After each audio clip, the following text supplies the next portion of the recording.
Hello again, world.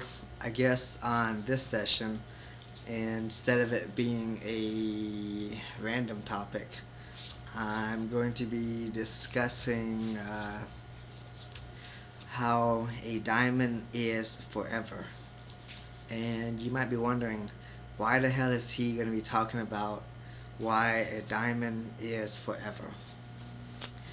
Well, this has been something that's been on my mind for quite some time, and you go into a jewelry store and you see the jewelry store commercials on TV and how they're always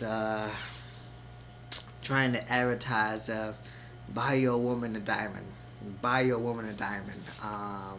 She'll love you for it, and I think I'm not sure if it's Jared's or it's some other jewelry store, but one of their motto is a diamond is forever, and they were trying to link it to so is her love for you, or uh, that's how deep your love and emotion should be.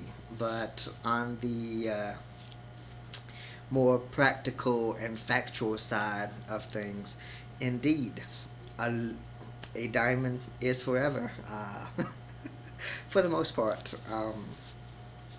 But it begs the question, a diamond is forever, but why do I have to give it to her?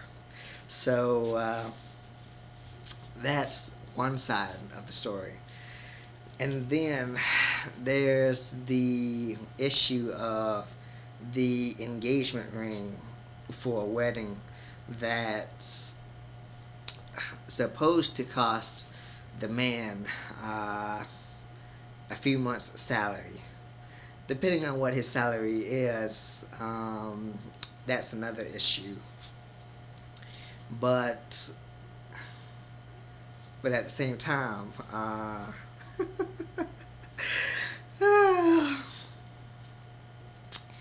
if you give her the diamond and you still have the receipt, is the diamond still not yours? So if after the marriage or after the divorce, can you ask for your diamond back and you have the receipt? If that diamond is supposedly a symbol of your relationship, your bond, your connection, um, and should that happen to be that that is no longer the case, then that ring should be the token for the new relationship. And if that's the case, why can't you ask for the diamond back?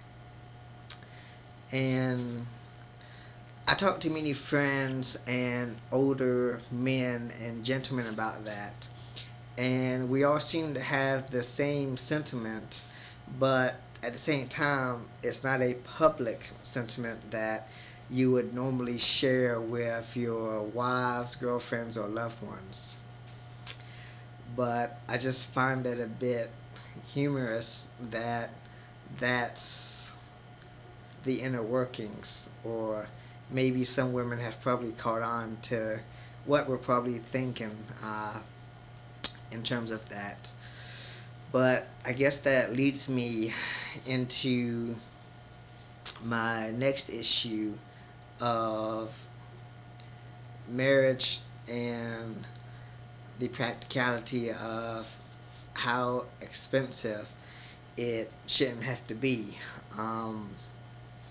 And I talked with my friend Keisha about this, and I asked her, is it so wrong to just want to go down to the courthouse, pay for a $25 marriage certificate, and just go on with life? Spend that money on a honeymoon or on other things necessary,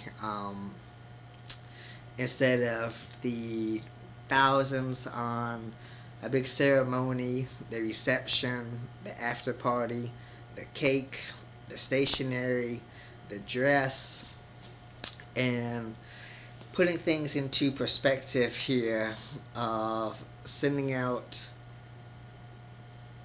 50 to 100 to hundreds, for some even thousands of wedding notifications.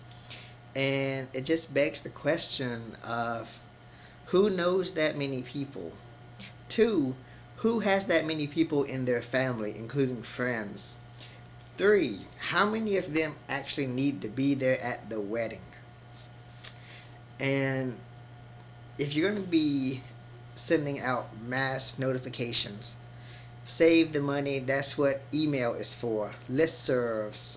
I mean, there's plenty of that. And maybe it's just my geeky technological perspective and background speaking. But that's where I'm coming from. You can decorate the cards. There's plenty of sites out there. And then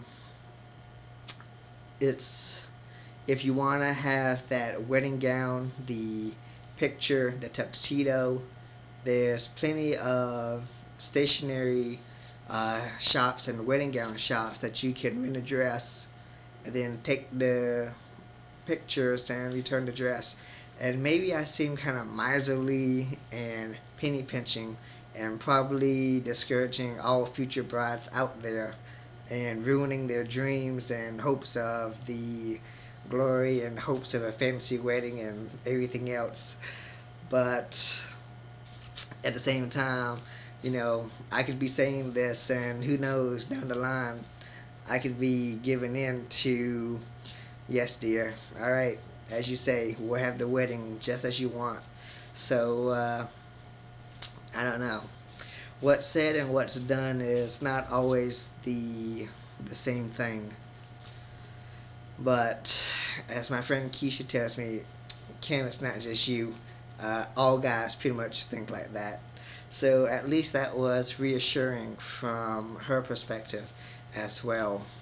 But it's not that I'm totally insensitive and not aware of the meaning and what she's waiting for, and because ever since they were young the girls have it ingrained and brainwashed into their heads that ooh, dreamy prince on a white horse, the wedding I've always wanted, the wedding that cost many, many, many, many thousands that the husband or father of the bride or whoever's responsible for paying don't have.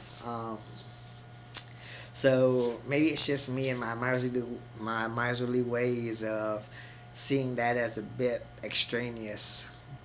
Maybe it's just the stubbornness and the lacklusterness that I've lost given the situation and nature of things. So I'm not really sure, but